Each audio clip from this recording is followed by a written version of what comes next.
मुलाच्या अंगावर आजारग्रस्त आईवडिलांचं ओझं नको यासाठी एका 82 वर्षीय वडिलांनी आपल्या पत्नीची धारधार चाकूने गळा चिरून हत्या केली आणि त्यानंतर स्वतःही आत्महत्या करण्याचा प्रयत्न केला।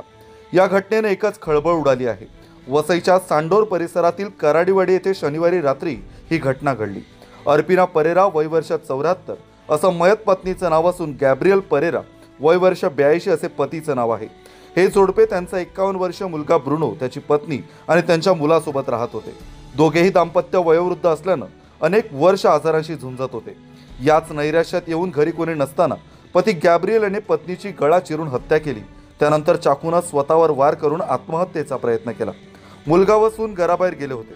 ते पुन्हा घरी परतल्यानंतर त्यांना आई बेडरूममध्ये रक्ताच्या थारोळ्यात दिसली तर वडील जखमी अवस्थेत दिसले।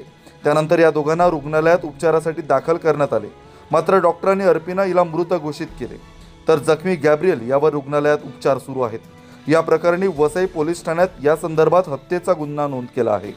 आजारग्रस्त आईवडिलांच्या मुलाला त्रास नको यासाठी हे पाऊल उचलल्याचे पोलीस तपासात समोर आले आहे।